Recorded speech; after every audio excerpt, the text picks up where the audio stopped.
আজকে রয়েছে কচুর মোতা পোড়া দিয়ে ভর্তার রেসিপি। এটা চুলায় সারা রাত পোড়া দিয়ে রাখা ছিল, সিদ্ধ হওয়ার পরে ছিলে নিয়েছি।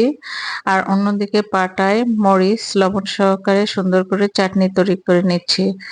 এতে আদা দেওয়া হবে, রসুন দেওয়া হবে, পেঁয়াজ দেওয়া হবে এবং কিছু জিরা ভেজে দেওয়া হবে, যাতে চাটনিটি সুস্বাদু হয়। দেখুন, মরিচগুলো আদা বাটা করে নেওয়া হচ্ছে। এরপরে সরিষার তেল দিয়ে দেওয়া হবে, দিয়ে চাটনি তৈরি করে নেওয়া হবে। এই ফাঁকে বলে রাখি, এটা খুবই মুখরোচক খাবার। এটা দিয়ে অনেকগুলো ভাত খাওয়া যায়, আবার পান্তা ভাতের সাথেও এটা মজা লাগে। এই যে পেঁয়াজ পরিমাণ বেশি, রসুনের পরিমাণও বেশি। আমি অবশ্য 2-3টা ভর্তার জন্য একসঙ্গে চাটনি করে নেব।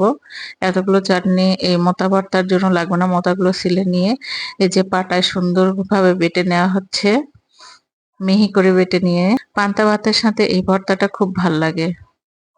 মিহি করে এগুলো বেটে নিয়ে এর সঙ্গে চাটনি এবং আরেকটু সরিষার তেল সহযোগে লবণ টেস্ট করে দিয়ে দেওয়া হবে। দিয়ে এই যে ভর্তাটা করে নিচ্ছি। ভর্তা আমার প্রায় হয়ে এসেছে। ভিডিওটি পছন্দ হলে লাইক দিবেন, শেয়ার করবেন আর চ্যানেলটি সাবস্ক্রাইব করবেন। আর আপনারা একবার হলেও বাসায় ট্রাই করে দেখবেন। ধন্যবাদ।